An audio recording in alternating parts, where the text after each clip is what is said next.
What if AI could tell you your YouTube video is okay or not? Pinasuri ko ang sariling videos ko gamit ang AI. No bias.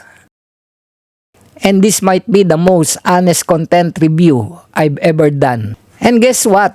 I've used the same tech na tinuro ko sa inyo. Ito yung mga steps na ginawa ko. Step 1. I uploaded 2 videos sa channel ko, Buhay Pinoy. Galing yan dun sa nakapublish ko sa YouTube channel.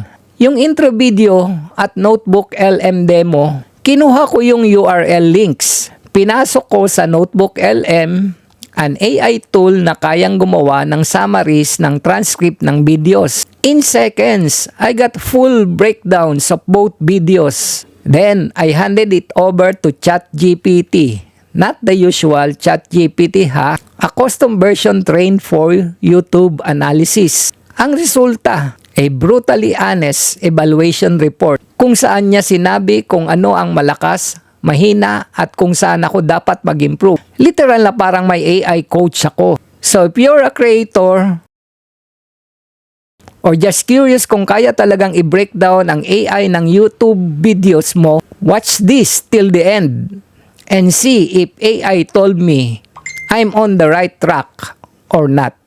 And if you want to try this process yourself, comment below. Baka i-demo ko sa next video using one of your videos. Mga ka-AI, gusto ko lang i-share sa inyo na ang video content na ito ay purely gawa ng AI. Lahat ng mga scripts o narratives ay generated ni AI. Kaya ito, susundan natin itong suggestion niya. Sabi niya, ang title suggestion para sa susunod na video content ko ay, tama ba ang simula ko? Pine-review ko kay ChatGPT ang unang 2 video ko. Ito ang full script video narrative. Sabi pa nga niya is energetic eye contact, maybe slightly amused tone. Okay, stop scrolling mga ka-AI. Real talk muna tayo. I have 2 goals sa video na to. Una, gusto kong malaman, tama ba ang simula ko sa YouTube? Bagong channel ko lang to. And I only have 2 videos so far. So gusto kong i-assess kung nasa tamang direksyon ako o kung may mali na agad akong ginawa. Pangalawa, first time ko ring to. I actually use ChatGPT as my content consultant. Legit, pinagawa ko sa kanya ang brutally honest analysis ng 2 video ko. Di ko rin sure kung effective to. Kaya gusto kong ipakita sa inyo how I did it, kung anong insights ang nakuha ko. Kaya kung curious ka kung anong feedback ng AI sa AI channels ko, keep watching.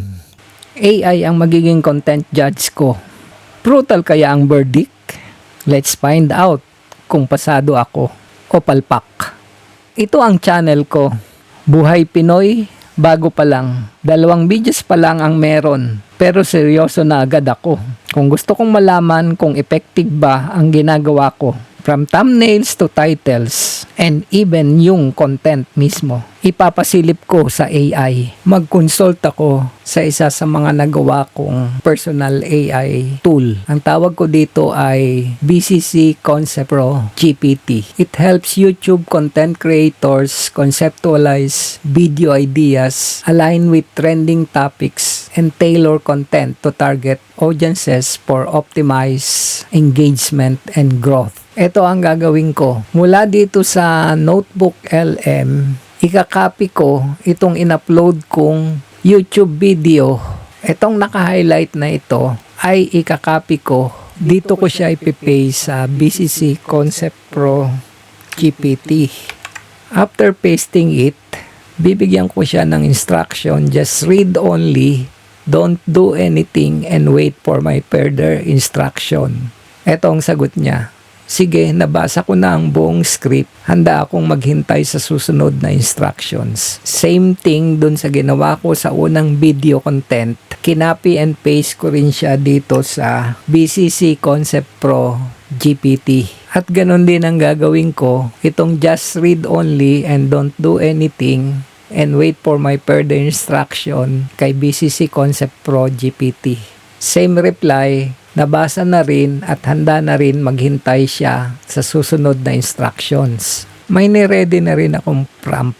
Ang sabi ko, ikaw ay isang YouTube algorithm expert at content strategist na may deep experience sa analytics, viewer retention at channel growth optimization. At sinabi ko rin na gamitin ang kanyang expertise para i-analyze ng malalim yung dalawang video at saka i-align sa latest YouTube algorithm tulad ng click-through rate, watch time, average view duration, SEO, at audience engagement. Merong 5 parts akong inassign sa kanya na dapat gawin: algorithmic match, yung strength, weaknesses, brutally honest feedback, at actionable tips. At binigyan ko na rin siya kung paano niya i-output yung kanyang responses at evaluation. Same thing, itong prompt na ito ay ika-cut and paste ko kay ChatGPT. Ipipaste ko na yung galing dun sa na-prepare kong prompt. Ito.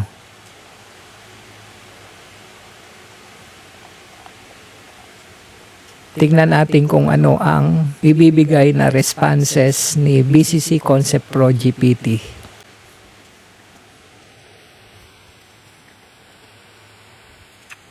Ito na ang verdict, ang hatol ni BCC Concept Pro GPT. Sabi niya, great, malinaw ang instruction mo.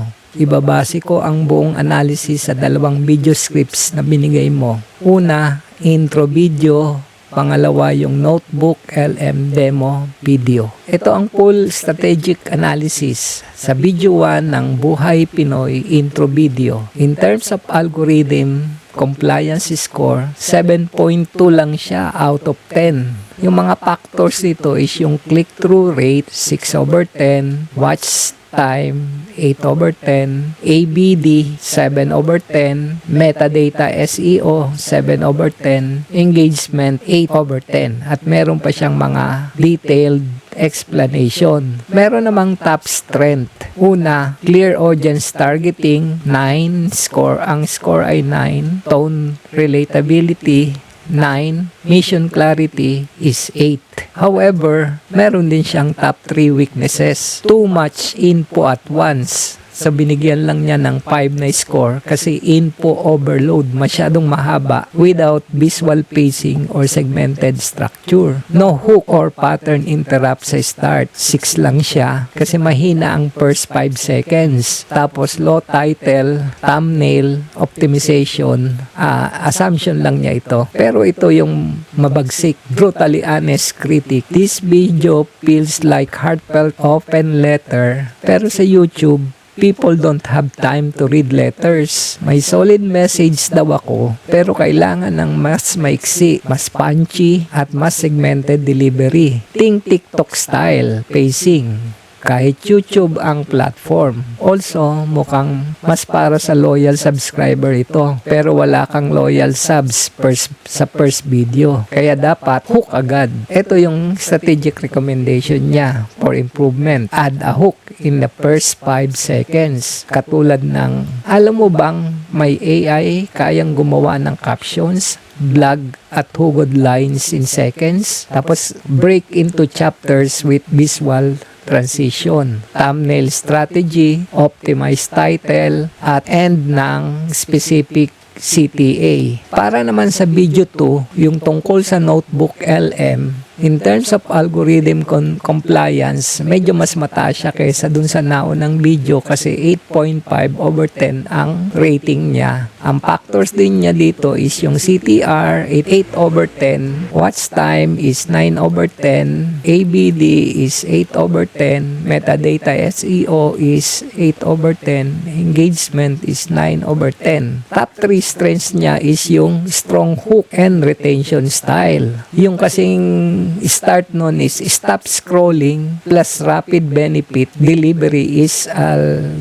algorithmically smart. Real-time demo format niya is 9 at multiple content angles is 8. Pero meron din siyang 3 weaknesses. Slight overload in delivery, 6 lang ang binigay niya kasi daw napakaraming features covered in one go.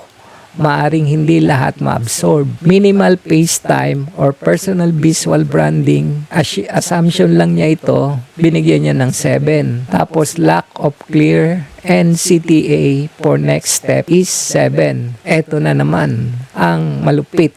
Brutally honest critic. This one slaps harder. May TikTok DNA, fast-paced delivery, tool-centric. This is how you win viewers fast. But masyado kang excited na na-share lahat. Halos walang breathing space. Parang tech reviewer na hyper. That works, pero kailangan ng pacing at segmentation para mas maging digestible ang info. So, ang strategic recommendation niya is include visual breaks plus chapter transition, add a challenge or interactive CTA, improve personal branding presence, title optimization tips, at saka cross-link future videos. Ito ang summary niya. So, hinahamon niya ako kung ready na akong sa next level growth. Kung gusto ko daw, pwedeng gumawa ng YouTube growth plan na monthly. I-track ang performance ng bawat upload at optimize per data. Sabihan lang daw siya kung gusto kong i-deep dive yung titles, tags, o viewer retention is strategy per video. Ito ang advantage ng AI. Kasi siya, objective ang binibigay niyang evaluation. Pati yung mga results, walang kinikilingan at malaking tulong para sa improvement ng mga susunod na video.